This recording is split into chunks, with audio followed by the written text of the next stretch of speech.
ফেব্রুয়ারি নির্বাচন অনুষ্ঠানের জন্য বেশ চ্যালেঞ্জিং। বহুল প্রত্যাশিত লন্ডন বৈঠকের সমঝোতার আলোকে আগামী বছরের ফেব্রুয়ারিতে জাতীয় সংসদ নির্বাচন অনুষ্ঠান সহজ নয়। এক্ষেত্রে নানামুখী চ্যালেঞ্জ রয়েছে। লন্ডন বৈঠকের পরের যৌথ ঘোষণার শর্তগুলো এক্ষেত্রে বেশ চ্যালেঞ্জিং।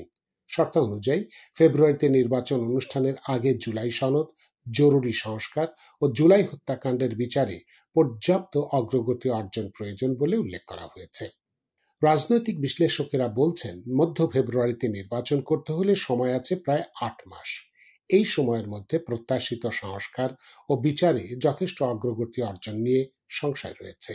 এছাড়া রয়েছে নির্বাচন কমিশন ইসির প্রস্তুতি, সব দলের জন্য সমান সুযোগ তথা লেভেল প্লেইং ফিল্ড তৈরি করা সহ অন্যান্য প্রস্তুতিরও বিষয় রয়েছে।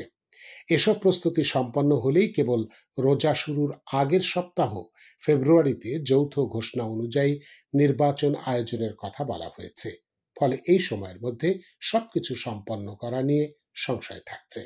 এদিকে অন্তর্বর্তী সরকারের প্রধান ডক্টর মোহাম্মদ ইউনূসের সঙ্গে লন্ডনে বিএনপির ভারপ্রাপ্ত চেয়ারম্যান তারেক রহমানের একান্ত বৈঠক এবং বৈঠক শেষে যৌথ ঘোষণাকে ভালোভাবে নেয়নি জামায়াতে ইসলামী এবং জুলাই অভ্যুত্থানে নেতৃত্ব দেওয়া তরুণদের দল জাতীয় নাগরিক পার্টি এনসিপি।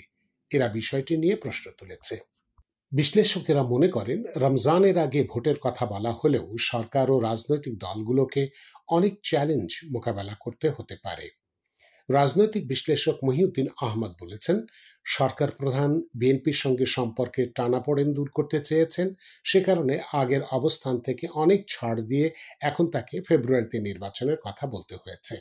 যৌথ বিবৃতিতে ভোটের সময়সীমা জানানোর পর তা বাস্তবায়নে অন্তর্বর্তী সরকার এখন কি করবে এমন প্রশ্নে বন, পরিবেশ ও জলবায়ু পরিবর্তন উপদেষ্টা সৈয়দা রিজওয়ানা হাসান বলেছেন, অত্যন্ত স্পষ্ট বিবৃতি, আর অতিরিক্ত বক্তব্যের প্রয়োজন দেখছি না। রাজনৈতিক বিশ্লেষকদের কেউ কেউ মনে করছেন, লন্ডন বৈঠকের যৌথ বিবৃতিতে সংস্কারের বিষয়ে একমত হওয়া এবং সংস্কার বাস্তবায়নের পাশাপাশি জুলাই হত্যাকাণ্ডে জড়িত ব্যক্তিদের বিচারকে কৌশলে ফেব্রুয়ারিতে নির্বাচনের অনুষ্ঠানের শর্ত হিসেবে জুড়ে দেওয়ায় ভোট রমজানের আগে হবে এমন নিশ্চয়তা এখন বলতে গেলে নেই। কাজকর্মের ধরন ও গতি এমন আশাবাদ জাগায় না যে ফেব্রুয়ারির মধ্যে এক্ষেত্রে দৃশ্যমান অগ্রগতি হতে পারে।